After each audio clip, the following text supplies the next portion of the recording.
TDP MLA Gummanuru Jayaram వ్యాఖ్యలపై మాజీ MLA అనంత వెంకట్రామిరెడ్డి మండిపడ్డారు. మీడియా ప్రతినిధులకు ఎమ్మెల్యే జయరాం వార్నింగ్ ఇవ్వటం దుర్మార్గం అన్నారు. వాస్తవాలు రాసే జర్నలిస్టును రైలు పట్టాలపై పడుకోబెడతారని ప్రశ్నించారు. ఎమ్మెల్యే గుమ్మనూరు జయరాం ఆగడాలు మితిమీరిపోతున్నాయన్నారు. ఫిర్యాదు చేసేందుకు వచ్చిన వైఎస్ఆర్సీపీ కార్యకర్తలపై గుంతకల్లు పోలీసులు దాడి చేశారన్నారు. టీడీపీ ప్రజాప్రతినిధుల చెప్పు చేతల్లో పోలీసులు పనిచేస్తున్నారని విమర్శించారు. గుంటకల్లు అయితే ఇంకా జిల్లా కేంద్రంలోంచి మీరే చెప్పినారు. ఇంకా వచ్చే పాత్రికేయులు ఏదైనా రాసినా లేకుంటే ఏదైనా కానీ టీవీలో ఎలక్ట్రానిక్ మీడియాలో వస్తే వారికి కూడా వార్నింగ్ ఇచ్చే పరిస్థితి ఈరోజు కూడా ఉందన్నమాట.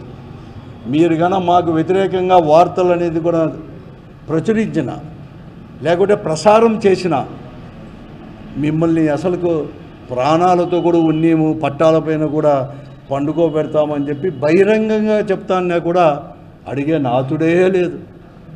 కనీసం వాళ్ళపైన కేసులైనా కనీసం ఉన్నారే, కనీసం ఉంది, ఓ చట్టం అనేది ఉంది. మేము కూడా కాకిడ్రా చేసుకొని ఐఏఎస్ ఐపీఎస్ ఆఫీసర్లుగా ఉన్నాము అది ఎక్కడికని లేదు.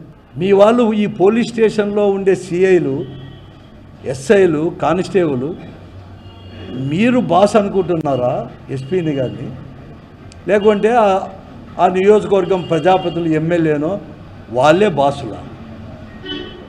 చెప్పండి, పోతే పని చెప్పండి, మీరు వాళ్ళకి అడ్వైజ్ ఇవ్వండి. మీకు అంత మోజు ఉండి వాళ్ళు చెప్పినట్టు వినాలంటే ఆ ప్రభుత్వం ఇచ్చింది మీకు ఏదైతే ఇచ్చినారో ప్రజల తరపున ఇచ్చినారో కాపాడండి, చట్టాన్ని కాపాడండి అని చెప్పి ఆ కాకి బట్టలు ఇప్పేసి ఆ పచ్చ చొక్కాలే వేయించుకోమని చెప్పండి.